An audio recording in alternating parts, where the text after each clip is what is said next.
Hello guys, welcome back to my channel humanities class. तो आज हम डिस्कस करने वाले हैं क्लास 12th का chapter 6 attitude and social cognition. तो चलिए चैप्टर स्टार्ट करते हैं। तो इसमें सबसे पहले हम जो टॉपिक डिस्कस करने वाले हैं वो है एक्सप्लेनिंग सोशल बिहेवियर। अब हम इसमें क्या पढ़ेंगे? तो इसमें सबसे पहले हम पढ़ेंगे सोशल बिहेवियर के बारे में। सोशल बिहेवियर जो होता है वो एक नेसेसरी इम्पॉर्टेंट पार्ट है ह्यूमन लाइफ का। और बीइंग सोशल का मतलब ये नहीं होता कि आप किसी के साथ हो, किसी से बात कर रहे हो, किसी के साथ कहीं खड़े हो। इसका मतलब इससे कहीं गुना ज़्यादा होता है। ठीक है। अब इसके बाद इन्होंने बात की है सोशल साइकोलॉजी के बारे में। अब सोशल साइकोलॉजी एक ऐसी ब्रांच है साइकोलॉजी की जो इन्वेस्टिगेट करती है कि कैसे एक इंडिविजुअल का बिहेवियर किसी की वजह से किसी पर्सन के कारण या सोशल इन्वायरमेंट के कारण अफेक्ट हो रहा है। ठीक है। अब इसके बाद जो सोशल इन्वायरमेंट होता है वो हमारे थॉट्स को, हमारे इमोशंस को, हमारे बिहेवियर को काफ़ी ज़्यादा कॉम्प्लेक्स वेज में इन्फ्लुएंस करता है। सोशल साइकोलॉजिस्ट जो होते हैं वो एग्जामिन करते हैं अलग अलग फॉर्म सोशल बिहेवियर की और उनके बेसिस को एक्सप्लेन करने की कोशिश करते हैं।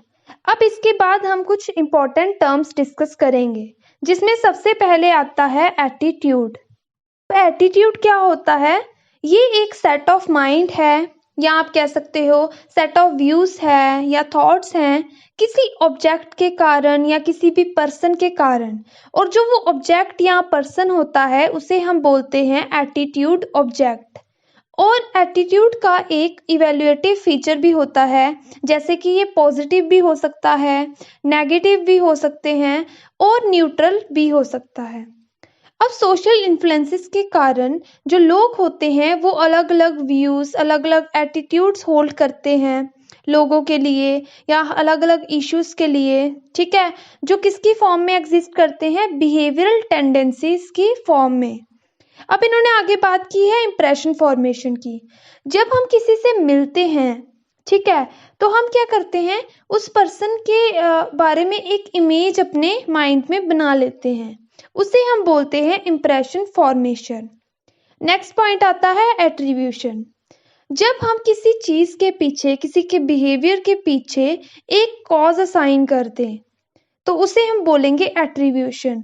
जैसे एग्जाम्पल ले लेते हैं, एक पर्सन है जो रोज हमें हम जब मॉर्निंग वॉक पे जाते थे तो रोज हमें गुड मॉर्निंग विश करता था, लेकिन एक दिन उसने ऐसा नहीं किया तो हम ऐसे असाइन कर देंगे कॉज कि भाई पक्का आज कुछ हुआ होगा घर पे, तो इसीलिए उसने हमें गुड मॉर्निंग विश नहीं किया। ठीक है। तो ये हो गया एट्रीब्यूशन, मतलब कि किसी के बिहेवियर के पीछे एक कॉज असाइन करना। इसके बाद इन्होंने बोला है कि जो इम्प्रेशन फॉर्मेशन और जो एट्रीब्यूशन होते हैं वो एटीट्यूड्स के द्वारा इन्फ्लुएंस होते हैं। ये जो हमने तीन चीज़ें पढ़ी, attitudes, attribution and impression formation, ठीक है, तो ये एग्जाम्पल्स हैं हम कह सकते हैं सोशल कॉग्निशन की। ठीक है। सोशल कॉग्निशन क्या होता है? Mental activities related to the gathering and interpretation of information. ठीक है। हमारी जो मेंटल एक्टिविटीज होती हैं, ठीक है, जो किसके साथ रिलेटेड होती हैं? गैदरिंग के साथ, इंटरप्रिटेशन के साथ, इंफॉर्मेशन की, सोशल वर्ल्ड के बारे में, उसे हम बोलते हैं सोशल कॉग्निशन। आगे इन्होंने बोला है स्कीमास क्या होते हैं। स्कीमास जो होते हैं सोशल कंडीशन जो कि एक्टिवेट होती है कॉग्निटिव यूनिट्स के कारण, जिन्हें हम स्कीमास बोलते हैं। ठीक है। और आगे इन्होंने बोला है कि जो कॉग्निटिव प्रोसेसेस होती हैं वो डायरेक्टली हम देख नहीं सकते। अब एक पर्सन क्या सोच रहा है, ठीक है, उसके दिमाग में क्या चल रहा है वो हमें नहीं पता, हम उसे देख नहीं सकते कि वो क्या सोच रहा है, क्या करना चाहता है। ठीक है। तो इन्होंने बोला है कि जो कॉग्निटिव प्रोसेसेस होते हैं हम उन्हें डायरेक्टली देख नहीं सकते। ठीक है। वो कैसे शो होती है कि एक पर्सन कैसे बिहेव कर रहा है, कैसे आपसे बात कर रहा है, उस वे में वो जो सोच रहा होता है वो शो होता है कि वो खुश है या गुस्सा है। वो हमें कैसे पता चलता है? जब वो हमसे बात करता है, किस तरह से हमसे बिहेव करता है, तभी हमें पता चलता है। आगे इन्होंने बात की है सोशल फैसिलिटेशन के बारे में। सोशल फैसिलिटेशन हो गया जब आपकी परफॉर्मेंस इंप्रूव हो रही है दूसरों की प्रेजेंस में, और सोशल इनहिबिशन हो गया जब आपकी परफॉर्मेंस डिक्लाइन हो रही है दूसरों की प्रेजेंस में। आगे है pro social behaviour. Pro social behaviour कौन सा बिहेवियर होता है? Helping behaviour. किसी की हेल्प करना, जिसे ज़रूरत है या स्ट्रेस में है, उसकी अगर हम हेल्प करते हैं, एक पर्सन उसकी हेल्प करता है, तो हम उसे बोलेंगे कि उसका जो बिहेवियर है वो प्रो सोशल बिहेवियर है। आगे इन्होंने बोला है कि अगर हमें कंप्लीटली अंडरस्टैंड करना है कि कैसे एक पर्सन का बिहेवियर इन्फ्लुएंस होता है सोशल कॉन्टेक्स्ट के कारण, तो ये हमारे लिए ज़रूरी है कि हम सोशल कॉग्निटिव प्रोसेसेस और सोशल बिहेवियर दोनों को ही अच्छे से स्टडी करें। अब जो सोशल साइकोलॉजिस्ट है उन्होंने कहा है कि एक पर्सन को कॉमन सेंस से बियॉन्ड जाके सोचना पड़ेगा। ठीक है, अगर उसे एक्सप्लेन करना है कि कैसे एक पर्सन का जो बिहेवियर है इन्फ्लुएंस होता है अलग अलग चीज़ों के कारण, तो उसे इन चीज़ों से जो पहले की बनी बनाई फोक विस्टम्स, ठीक है, हो गई, या जो भी आपके कॉमन सेंस है, उससे आपको बियॉन्ड जाके सोचना पड़ेगा। ठीक है, आगे इन्होंने बोला है कि जो सिस्टेमैटिक एंड ऑब्जेक्टिव ऑब्जर्वेशंस हैं, और आप अगर साइंटिफिक मेथड्स अडॉप्ट करते हो, तो ये काफ़ी ज़्यादा आप कह सकते हो कि पॉसिबल है कि हम एक logical cause and effect relationship establish कर सकें जो कि सोशल बिहेवियर को एक्सप्लेन करे। ये हमारा हो गया एक्सप्लेनिंग सोशल बिहेवियर वाला टॉपिक। अब हम डिस्कस करेंगे एटीट्यूड, कि एटीट्यूड क्या होता है और उसके कौन कौन से कंपोनेंट्स हैं। एटीट्यूड हमने अभी पढ़ा कि एक स्टेट ऑफ माइंड होता है, ठीक है, एक सेट ऑफ व्यूज होते हैं या थॉट्स होते हैं किसी भी टॉपिक के रिगार्डिंग, चाहे वो पर्सन है, चाहे वो कोई थिंग है, ठीक है, अगर उसके बारे में हमने कोई एटीट्यूड फॉर्म किया है, कुछ व्यूज फॉर्म किए हैं, ठीक है, तो वो हमारा होता है एटीट्यूड। और ये जो टॉपिक होता है जिसके बारे में हम एक कह सकते हैं व्यूज फॉर्म कर रहे हैं, थॉट्स फॉर्म कर रहे हैं, उसे हम क्या बोलेंगे? Attitude object. और इसका एक इवेल्युएटिव फीचर भी होता है कि ये पॉजिटिव भी हो सकता है, नेगेटिव भी हो सकता है, और न्यूट्रल भी हो सकता है। इसके बाद बात करते हैं कंपोनेंट्स ऑफ एटीट्यूड की। ठीक है, तो इसे हम ए बी सी कंपोनेंट्स भी कहते हैं एटीट्यूड की। ए से हो गया अफेक्टिव एस्पेक्ट, ठीक है, जो कि हमारा इमोशनल कंपोनेंट होता है। बी से हो गया बिहेवियरल एस्पेक्ट, वो होता है कि कैसे एक पर्सन एक्ट करता है, जो टेंडेंसी होती है एक्ट करने की, उसे हम बोलते हैं बिहेवियरल एस्पेक्ट।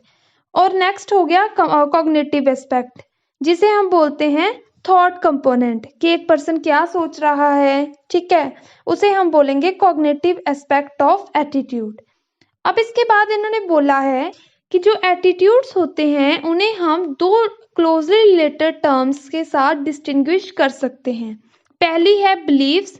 बिलीव्स क्या होती है? ये होते हैं कॉग्निटिव कंपोनेंट एटीट्यूड के, और ये एक ग्राउंड फॉर्म करता है जिस पे एटीट्यूड खड़ा होता है, जैसे belief in God, belief in democracy, ठीक है, ये हो गया बिलीव्स। अब बात करते हैं वैल्यूज की। वैल्यूज वो एटीट्यूड होते हैं या फिर वो बिलीव्स होते हैं जिसमें एक should and out aspect include होता है। इसमें हम मोरल या एथिकल वैल्यूज की भी बात कर सकते हैं, जैसे इन्होंने बोला एग्जाम्पल ली है हार्ड वर्क की और ऑनेस्टी की। ऑनेस्टी कैसे? That one should always be honest, ठीक है, कि एक पर्सन को हमेशा ऑनेस्ट रहना चाहिए। और वर्क हार्ड कैसे हुआ? वन शुड वर्क हार्ड, ठीक है, कि एक पर्सन को वर्क हार्ड करना चाहिए, ठीक है। तो ये हो गया बिलीव्स एंड वैल्यूज। अब हम बात करेंगे फीचर्स ऑफ एटीट्यूड की, जिसमें सबसे पहला जो फीचर आता है वो आता है बैलेंस। ये हो गया, ये बैलेंस जो होता है ये हमें बताता है कि एक एटीट्यूड पॉजिटिव है या फिर नेगेटिव है। दूसरा आता है एक्सट्रीमनेस, ये इंडिकेट करता है कि कितना पॉजिटिव या फिर नेगेटिव एटीट्यूड है, ठीक है। आगे आता है मल्टीप्लेक्सिटी, ये दो वर्ड्स को मिलके बना है। पहला था सिंप्लिसिटी और दूसरा था कॉम्प्लेक्सिटी। ये जो फीचर होता है ये हमें बताता है कि कितने एटीट्यूड एक एटीट्यूड सिस्टम में फॉल कर रहे हैं। अगर थोड़े होंगे या जैसे हम बोल सकते हैं वन और फ्यू, तो वो होगा सिंप्लिसिटी। और अगर बहुत सारे एटीट्यूड होंगे जो फॉल कर रहे होंगे एटीट्यूड सिस्टम में, उसे हम बोलेंगे कॉम्प्लेक्सिटी। अब फोर्थ हमारा जो फीचर है वो है सेंट्रलिटी। ये हमें बताता है कि एक एटीट्यूड का क्या रोल है एक पर्टिकुलर एटीट्यूड सिस्टम में। ठीक है, ये हमारे हो गए features of attitude. Next topic है एटीट्यूड फॉर्मेशन। अब इन्होंने बोला है कि अगर जनरली देखा जाए तो जो एटीट्यूड होते हैं वो हमारे अपने एक्सपीरियंसेस के कारण लर्न होते हैं, या फिर दूसरों के साथ हम जब इंटरेक्ट करते हैं तब हमारा एटीट्यूड फॉर्म होता है। तो सबसे पहले इसके अंदर हम डिस्कस करने वाले हैं प्रोसेस ऑफ एटीट्यूड फॉर्मेशन। तो जिसमें सबसे पहला हमारा जो पॉइंट है वो है लर्निंग एटीट्यूड्स बाय एसोसिएशन। अब इसमें हम कैसे समझेंगे, जैसे एक पर्सन है, ठीक है, एक स्टूडेंट है जिसे एक साइकोलॉजी बहुत पसंद है, ठीक है, वो उसका जो एटीट्यूड है साइकोलॉजी की तरफ वो है पॉजिटिव। वो क्यों पॉजिटिव है? क्योंकि उसका जो टीचर था उसका एटीट्यूड टुवर्ड साइकोलॉजी भी पॉजिटिव था। तो ये हो गया learning attitudes by association. Second point है लर्निंग बाय बीइंग रिवॉर्डेड और पुनिश्ड। ठीक है, कि हम क्या करते हैं, एटीट्यूड लर्न करते हैं रिवॉर्ड्स के कारण भी और पुनिशमेंट के कारण भी। जैसे एक पर्सन है, उसने कुछ अच्छा काम किया, ठीक है, तो उसे टीचर ने चॉकलेट दी। ठीक है, क्यों दी चॉकलेट? ताकि उसका जो वो बिहेवियर था वो दोबारा से उभर कर आए। और पुनिशमेंट की एग्जांपल ले लेते हैं कि जैसे एक पर्सन है जिसे हम कह सकते हैं फास्ट फूड बहुत खाता है वो, ठीक है, बर्गर बड़े पसंद है उसे, तो उस एक दिन वो बीमार हो गया। वो जो पनिशमेंट उसे मिली बीमार के, हम कह सकते हैं जो बीमार हुआ वो उसके लिए पनिशमेंट थी, जिसके कारण उसने बर्गर खाना छोड़ दिया। ये हो गया लर्निंग बाय बीइंग रिवॉर्डेड और पुनिश्ड। थर्ड पॉइंट है learning through modelling. Learning through modelling का मतलब होता है दूसरों को ऑब्जर्व करके हम जब लर्न करते हैं एटीट्यूड, उसे हम बोलते हैं learning through modelling. Fourth point है लर्निंग थ्रू ग्रुप और कल्चरल नॉर्म्स। अब जो होता है हमारा जो एटीट्यूड है वो हम लर्न करते हैं नॉर्म्स के कारण भी। जो हमारे कल्चरल नॉर्म्स होंगे, जो हमारे ग्रुप नॉर्म्स होंगे, उसके कारण भी हम लर्न करते हैं। अब जो नॉर्म्स होते हैं वो होते क्या हैं? ठीक है, नॉर्म्स होते हैं अनरिटन रूल्स। एक बिहेवियर के बारे में अनरिटन रूल्स होते हैं जो हर एक पर्सन को मानने पड़ते हैं। अगर वो एक सोसाइटी में रह रहा है, ठीक है, तो उसे वहाँ के जो रूल्स होंगे सोसाइटी के वो उसे मानने पड़ेंगे।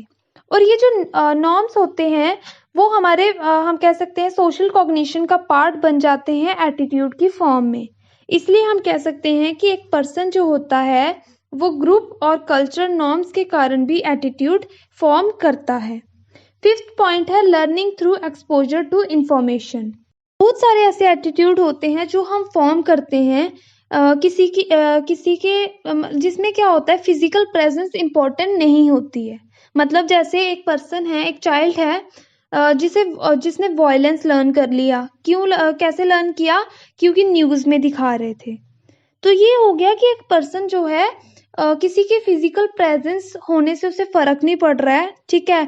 वो जो मीडिया वाले हैं, जब वो जो भी पर्सन लड़ रहा था वो सामने नहीं था, उसकी फिजिकल प्रेजेंस नहीं थी, बल्कि उसने मीडिया के द्वारा लर्न किया क्योंकि टीवी में न्यूज़ दिखाई जा रही थी, उसने वहां से एटीट्यूड फॉर्म कर लिया। ये हो गया learning through exposure to information. अब इसके बाद हमारा जो नेक्स्ट टॉपिक है वो है factors that influence attitude formation, कि कौन कौन से फैक्टर्स हैं जो एटीट्यूड फॉर्मेशन को इन्फ्लुएंस करते हैं। इसमें सबसे पहला आता है फैमिली एंड स्कूल इन्वायरमेंट। आपने देखा होगा जब हम जो हमारे अर्ली ईयर्स होते हैं लाइफ के, वो हमारे पेरेंट्स और हमारी फैमिली के साथ होते हैं। और उसमें क्या होता है, ये जो हमारी फैमिली होती है, हमारे पेरेंट्स होते हैं, वो हेल्प करते हैं हमारे एटीट्यूड फॉर्म करने में, ठीक है। लेकिन लेटर क्या होता है कि जो स्कूल होता है वो एक इम्पॉर्टेंट पार्ट बन जाता है एटीट्यूड फॉर्मेशन का। जब हम स्कूल जाते हैं हम वहाँ से एटीट्यूड फॉर्म करते हैं। सेकंड पॉइंट है रेफरेंस ग्रुप्स। रेफरेंस ग्रुप्स ये हमें बताते हैं कि कौन सा बिहेवियर एक्सेप्टेबल होता है, ठीक है। और हमारे बिहेवियर जो थिंकिंग पैटर्न होते हैं उसे भी काफ़ी ज़्यादा इन्फ्लुएंस करते हैं, ठीक है। तो हम कह सकते हैं इसमें यही आ गया कि एक पर्सन जब ग्रुप और कल्चरल नॉर्म्स की से लर्न कर रहा है, एटीट्यूड, जैसे हमने अभी पढ़ा लर्निंग एटीट्यूड थ्रू ग्रुप और कल्चरल नॉर्म्स, ठीक है। तो हम वहाँ से भी एटीट्यूड लर्न करते हैं। थर्ड आ गया पर्सनल एक्सपीरियंसेस। अब बहुत सारे एटीट्यूड ऐसे होते हैं जो हम खुद अपने एक्सपीरियंसेस के कारण लर्न करते हैं, हम अपने जो हमने लाइफ में किया होता है उसके कारण हम लर्न करते हैं, ठीक है। फोर्थ पॉइंट है मीडिया रिलेटेड इन्फ्लुएंसेस, ठीक है। जैसा कि मैंने आपको बताया कि फिजिकल प्रेजेंस होना ज़रूरी नहीं होता, एक पर्सन जो है वो टेलीविज़न से, सोशल मीडिया से, वहाँ से भी एटीट्यूड फॉर्म कर सकता है। तो ये हो गए वो फैक्टर्स जो इन्फ्लुएंस करते हैं एटीट्यूड फॉर्मेशन को। अब हम डिस्कस करेंगे एटीट्यूड चेंज के बारे में। अब जो एटीट्यूड पूरी तरह से फॉर्म हो गए हैं, आपकी वैल्यूज़ में आ चुके हैं, आपकी डेली लाइफ में अप्लाई हो रहे हैं, वो चेंज नहीं हो सकते। लेकिन जो एटीट्यूड अभी भी फॉर्मेटिव स्टेज में होते हैं, ठीक है, जो पूरी तरह से फॉर्म नहीं होते हैं, ये बहुत ज़्यादा पॉसिबिलिटी होती है कि वो चेंज हो सकते हैं। तो गाइस अब हम डिस्कस करेंगे प्रोसेस ऑफ एटीट्यूड चेंज, जिसमें सबसे पहले हम पढ़ेंगे balance theory of attitude change. ये हमें दी थी फ्रिट्ज हैडर ने, ठीक है। और ये जो थ्योरी है ये कॉग्निटिव कंसिस्टेंसी थ्योरी का पार्ट है। इसका मतलब है वो कंपोनेंट्स, कॉग्निटिव कंसिस्टेंसी का मतलब होता है वो कंपोनेंट्स, वो एलिमेंट्स एटीट्यूड के जो कि सेम डायरेक्शन में हैं टू एक्सपीरियंस साइकोलॉजिकल कंफर्ट, ठीक है। हमने कंपोनेंट्स डिस्कस किए जिसमें 3 कंपोनेंट्स थे। अगर वो सेम डायरेक्शन में होते हैं, ठीक है, उस टाइम उसे हम कहते हैं कॉग्निटिव कंसिस्टेंसी। और ये क्यों होना चाहिए सेम डायरेक्शन में? ताकि एक पर्सन साइकोलॉजिकल कंफर्ट एक्सपीरियंस कर सके। अब अगर ऐसा नहीं होता है, मतलब कि जो कंपोनेंट्स है एटीट्यूड के या फिर एटीट्यूड सिस्टम के वो सेम डायरेक्शन में नहीं होते हैं, तो एक पर्सन साइकोलॉजिकल डिस्कम्फर्ट एक्सपीरियंस करता है। अब हम इस थ्योरी को एक एग्जाम्पल लेकर समझेंगे। तो एग्जाम्पल में हमने लिए हैं 2 पर्सन, एक का नाम है समर और एक का नाम है साहिल, और उनका एटीट्यूड देखेंगे हम टूवर्ड्स अल्कोहल, ठीक है। तो इसमें हम एक ट्रायंगल बनाएंगे, एक है POX, P है अल्कोहल, O है समर, X है साहिल। अब इस थ्योरी के अकॉर्डिंग इम्बैलेंस तब अक्कर होता है जब तीनों साइड्स ट्रायंगल की नेगेटिव हों। अगर तीनों साइड्स ट्रायंगल की नेगेटिव होती हैं उस टाइम पे इम्बैलेंस अक्कर होता है और एक पर्सन साइकोलॉजिकल डिस्कम्फर्ट एक्सपीरियंस करता है, ठीक है। जैसे हम देख लेते हैं कि समर का एटीट्यूड टूवर्ड्स अल्कोहल नेगेटिव है, ठीक है। वैसे ही साहिल का एटीट्यूड टूवर्ड्स अल्कोहल नेगेटिव है, और साथ में समर एंड साहिल इन दोनों का एटीट्यूड टूवर्ड्स ईच अदर वो भी नेगेटिव है। इस टाइम पे क्या होगा? इम्बैलेंसमेंट अक्कर होगी और एक पर्सन साइकोलॉजिकल डिस्कम्फर्ट एक्सपीरियंस करेगा। अब आगे इन्होंने बोला है सेकंड सिचुएशन इम्बैलेंसमेंट की कौन सी है? 2 sides are positive and 1 is negative. अगर 2 साइड्स पॉजिटिव हैं और एक साइड नेगेटिव है उस टाइम पे भी एक पर्सन इम्बैलेंस होगा, ठीक है, और साइकोलॉजिकल डिस्कम्फर्ट एक्सपीरियंस करेगा। जैसे हमने देखा कि समर एंड साहिल अच्छे दोस्त हैं और समर का एटीट्यूड टूवर्ड अल्कोहल भी पॉजिटिव है, ठीक है, लेकिन साहिल को अल्कोहल पसंद नहीं है। तो इस टाइम पे क्या होगा? इम्बैलेंसमेंट होगी और एक पर्सन साइकोलॉजिकल डिस्कम्फर्ट एक्सपीरियंस करेगा। अब आगे इन्होंने बताया है कि इस थ्योरी के अकॉर्डिंग बैलेंस कब होगी सिचुएशन? जब तीनों साइड्स, अगर तीनों साइड्स पॉजिटिव हैं तो उस टाइम पे सिचुएशन क्या होगी? बैलेंस्ड होगी और एक पर्सन साइकोलॉजिकल कंफर्ट एक्सपीरियंस करेगा। जैसे कि हम देख सकते हैं समर एंड साहिल अच्छे दोस्त हैं, ठीक है, इन दोनों का attitude towards each other positive है। वैसे ही साहिल को अल्कोहल पसंद है और समर भी अल्कोहल पसंद करता है। ठीक है, दोनों ड्रिंक करते हैं, दोनों का एटीट्यूड अल्कोहल पॉजिटिव है और समर और साहिल दोनों का एटीट्यूड टुवर्ड्स ईच अदर भी पॉजिटिव है। इस टाइम पे क्या है, सिचुएशन बैलेंस्ड है और एक पर्सन साइकोलॉजिकल कंफर्ट एक्सपीरियंस कर रहा है। और बैलेंस की दूसरी सिचुएशन कौन सी है, 2 sides are negative and 1 is positive. अब देखो, समर एंड साहिल अच्छे दोस्त हैं, लेकिन दोनों का एटीट्यूड टुवर्ड्स अल्कोहल नेगेटिव है। ठीक है, देख सकते हो आप, समर का भी नेगेटिव है अल्कोहल की तरफ और साहिल का भी नेगेटिव है। तो ये सिचुएशन क्या है, बैलेंस्ड है और एक पर्सन साइकोलॉजिकल कंफर्ट एक्सपीरियंस कर रहा है। तो इस थ्योरी से हम क्या समझे कि साइकोलॉजिकल कंफर्ट होना बहुत ज़रूरी है। अगर साइकोलॉजिकल कंफर्ट नहीं होगा तो सिचुएशन क्या होती है, इम्बैलेंस होती है और एक पर्सन साइकोलॉजिकल डिस्कम्फर्ट एक्सपीरियंस करता है। इसीलिए कंसिस्टेंसी होना बहुत ज़्यादा ज़रूरी है। तो यहाँ पे ये वाली थ्योरी ख़त्म होती है। अब हम नेक्स्ट थ्योरी अब हम बात करेंगे कॉग्निटिव डिसोनेंस के बारे में। ये दी थी लियोन फेस्टिंगर ने। अब ये किस पे बेस्ड है, ये बेस्ड है कॉग्निटिव इनकंसिस्टेंसी पर। कॉग्निटिव इनकंसिस्टेंसी हो गया जब एटीट्यूड के जो कंपोनेंट्स है वो एक डायरेक्शन में नहीं जाते हैं और उसके कारण क्या होता है, एक पर्सन साइकोलॉजिकल डिस्कम्फर्ट एक्सपीरियंस करता है, उसे हम बोलते हैं कॉग्निटिव इनकंसिस्टेंसी। अब इन्होंने बोला है कि कॉग्निटिव डिसोनेंस होती क्या है। ये एक अनप्लेजेंट फीलिंग होती है जब 2 या 2 से ज़्यादा कंडीशंस इनकंसिस्टेंट होती हैं। इस थ्योरी के अकॉर्डिंग एटीट्यूड जो चेंज होता है वो 2 स्टेजेस में चेंज होता है। पहली स्टेज हो गई कि एक हम एग्जांपल ले लेते हैं कि फर्स्ट है कि smoking is injurious to health और दूसरा कॉन्ग्रेशन क्या कह रहा है, आई स्मोक टोबैको। एक तरफ एक पर्सन कह रहा है कि वो आपकी हेल्थ के लिए अच्छी नहीं है और दूसरी तरफ वो कह रहा है कि मैं भी स्मोक करता हूँ। तो अब अगर एक पर्सन को साइकोलॉजिकल कंफर्ट अटेन करना है तो ये ज़रूरी है कि इन दोनों में से कोई एक कंडीशन चेंज हो जाए। उसके साथ क्या होगा, एक पर्सन कॉग्निटिव कंसिस्टेंसी एक्सपीरियंस करेगा। अब उसके बाद नेक्स्ट अब हम बात करेंगे 2 स्टेप कॉन्सेप्ट के बारे में। ये किसने दिया था, ये दिया था SM मोहसिन ने। अब इसके अकॉर्डिंग एटीट्यूड चेंज होता है वो 2 स्टेप्स में चेंज होता है। पहला हो गया, इसमें 2 पर्सन इन्वॉल्व होते हैं। पहला हो गया टारगेट जिसका एटीट्यूड चेंज होना होता है और दूसरा हो गया सोर्स जिसके कारण एटीट्यूड चेंज होता है। इसमें 2 स्टेप्स इन्वॉल्व होते हैं। पहला हो गया आइडेंटिफिकेशन।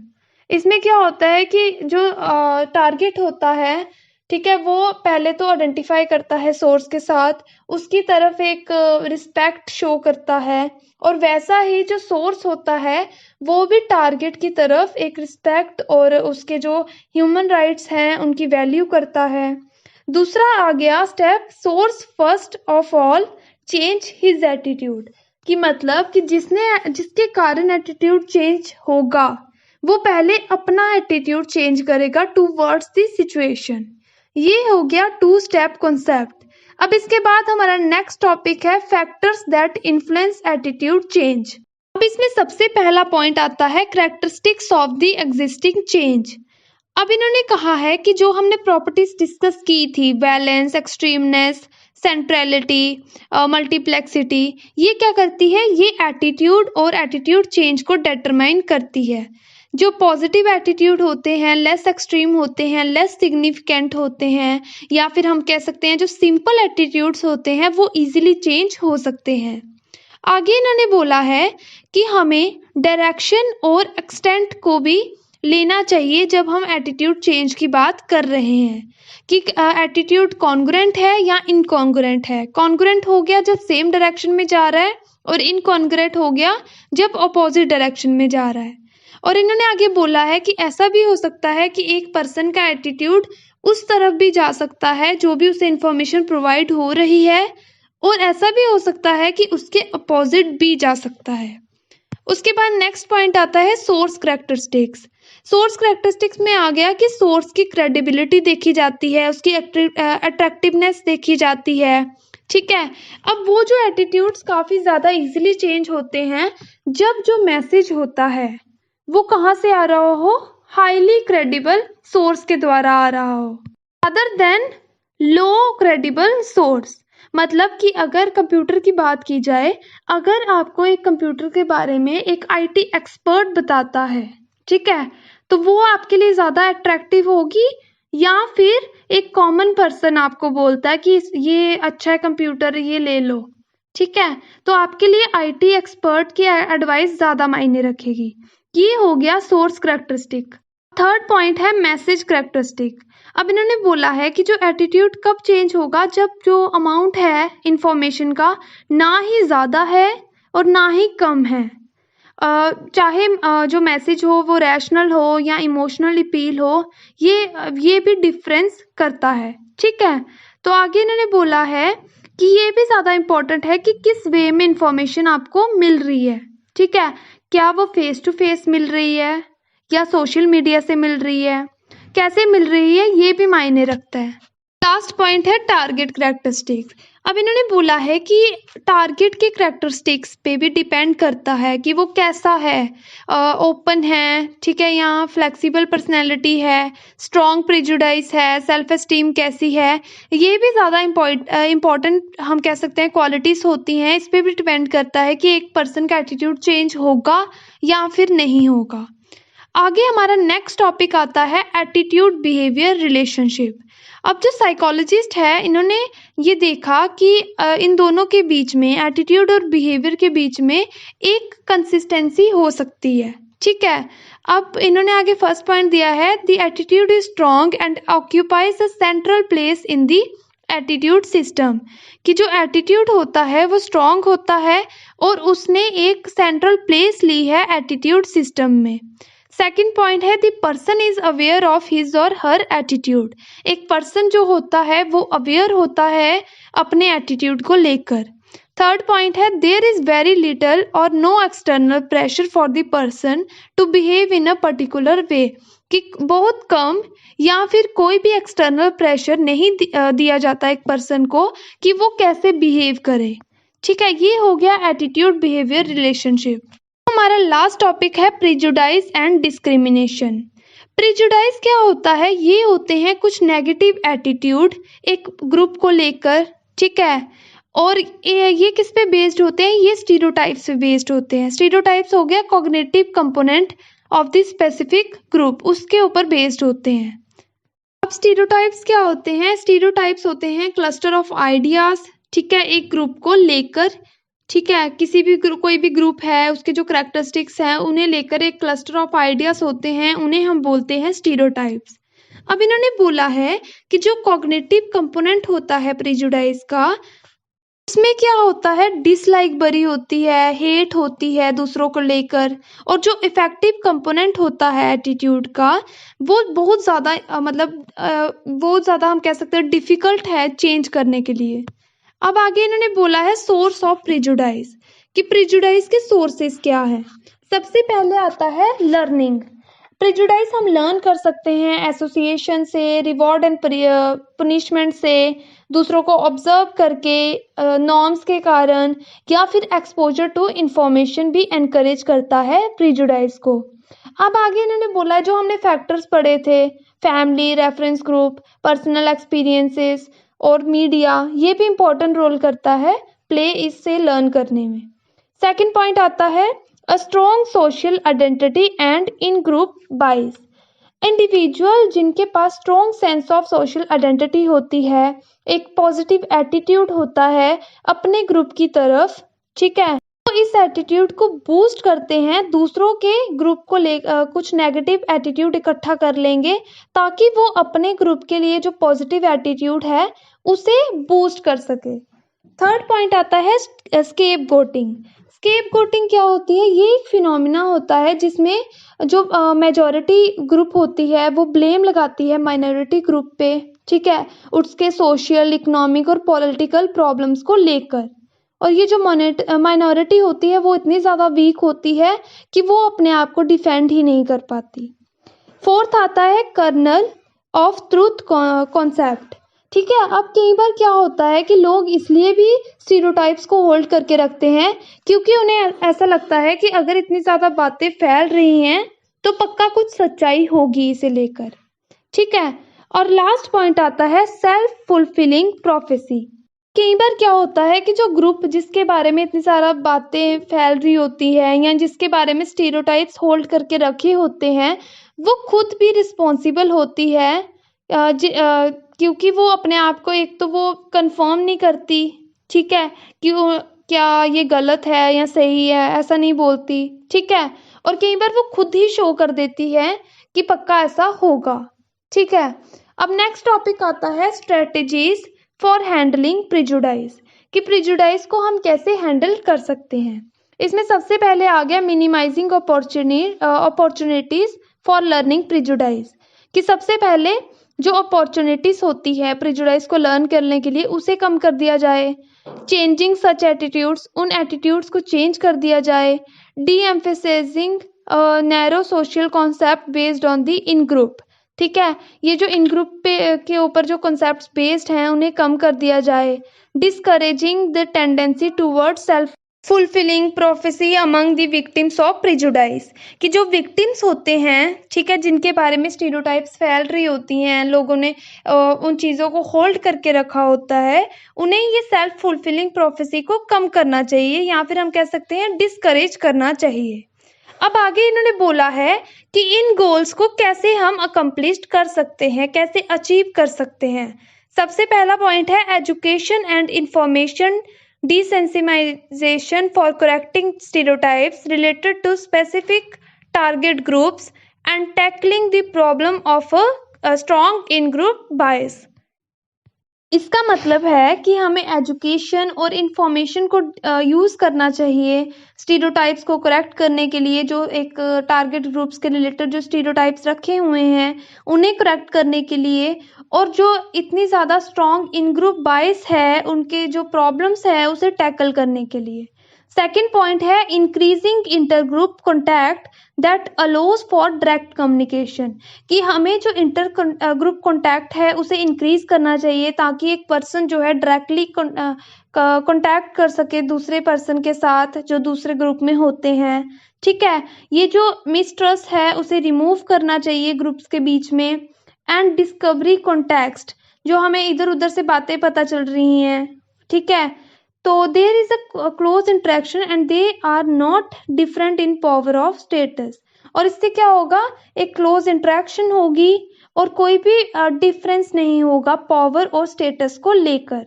थर्ड पॉइंट है highlighting individual identity rather than group identity, कि हमें इंडिविजुअल की आइडेंटिटी को हाईलाइट करना चाहिए ना कि ग्रुप की आइडेंटिटी को।